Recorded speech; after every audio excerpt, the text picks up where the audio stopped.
Everyone, today I'm going to be talking about Fight Club, and I rewatched it recently in theaters, and there's this popular review on Letterboxd where someone says, I love Fight Club, but I hate people who love Fight Club, and I don't really understand why that is, and I'm scrolling through the comments. I've also just Googled why do people hate Fight Club, or the people who like Fight Club, why?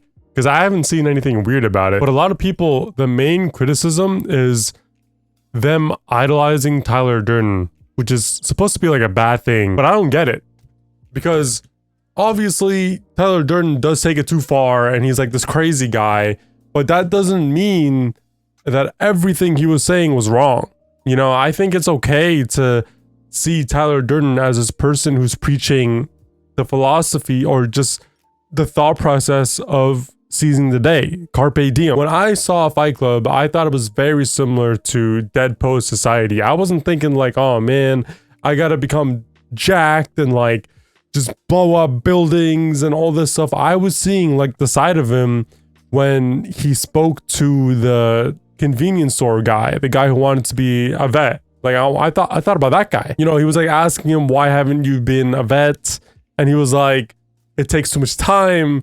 And it reminded me of the quote, the time will pass anyway. He's saying like, if you don't go back to school, man, I'm gonna kill you. Like that's actually, I like that, bro. So I don't really understand like the hate around it, but from what I got from this movie is striving for indifference, which is from one of my favorite artists of all time, Blade. Shout out Blade, man. That's a guy. I think this movie really preaches the idea behind genuine indifference. Tyler Durden says losing all hope was freedom. That's him striving for indifference.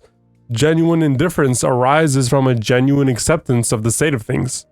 That's the state of no suffering. This is the idea that Tyler Durden tries to instill upon the narrator since the beginning of the movie, hence burning his house down. It's his first act of rebellion against, attachment to things. He lost all hope. He lost everything that he identified with, which was his house and his furniture, and he suddenly became free. I don't think that's a bad thing to want, bro. I don't think people literally want to be Tyler Durden. Like, I think people like this movie because it inspires you to chase your dreams.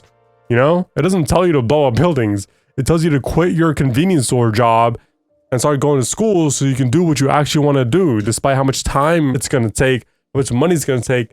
Just chase your dreams, man. But yeah, I don't really understand why people hate on Tyler so much. Like, he's not that bad of a person, bro. The essence of his character is chasing your dreams, breaking the capitalist cycle, preaching individualism, which isn't a sustainable thing for society if everyone does it, but fuck it, bro. Like, just go for it, man. You should be doing it regardless. I also just want to say, bro, his sunglasses are so hard. Another amazing quote is when he's like, you have to know, not fear. Know that someday you're gonna die. It's only after we've lost everything that we're free to do anything. Which again goes back to my main point, strive for indifference. You struggle because you want to. You're in this corporate job and suffering because you want to. But yeah, going back to the scene with the vet, I love that scene. That's probably my favorite scene in the movie. From Raymond's initial hesitation to answer Tyler's questions that are embarrassment, to the message Tyler conveys after threatening his life. Raymond is so obviously embarrassed by what his dreams were. He almost got shot. This guy was so embarrassed, he almost died before telling him what he was studying for, bro. He was that embarrassed because he gave up on his dream. And he probably knows in the back of his head that he has potential for something greater, but his thought process is holding him back. And it's so embarrassing to admit that you're comfortable where you are, especially if you know that you're capable for so much more. You're capable of doing something greater than what you're currently doing. And Tyler immediately recognizes this, and he goes so 0 to 100 that he threatens his life because he knows how unsatisfactory his life is. He knows that he's too comfortable and give him an ultimatum. Either you quit your job and risk everything to chase your dreams, or you die right here. You die amounting to nothing but a convenience cashier, man. Everyone has the power to get out of any position that they're currently in. Change is only hard because we want it to be sudden. We want to wake up and feel the weight of its blanket on top of us, to think more about the end result than the actual process. However, the end result is a byproduct of the process. You have to fall in love with your improvement. You shouldn't stay long in your thoughts, or else you'll waste your life away thinking about what could have been instead of actually living it. There's a quote by Seneca. He says, we suffer more in imagination than in reality, which is basically telling you don't stay in your thoughts for too long, bro. Make mistakes, go ahead, just do crazy shit, man. Who cares? Another thing I really liked is how the narrator says Tyler has no fear, no distractions, and he has the ability to let that which does not matter truly slide. He's instantly able to recognize what doesn't matter, and that acknowledgement makes him autocorrect it into letting it slide. Like, he doesn't care. He doesn't care, bro. Like, I remember the first time I saw this quote or I heard it, it just kind of flew by my head. But man, that quote is crazy. Like, everyone has the ability to let things that we know do not matter, things that are out of your control, truly slide.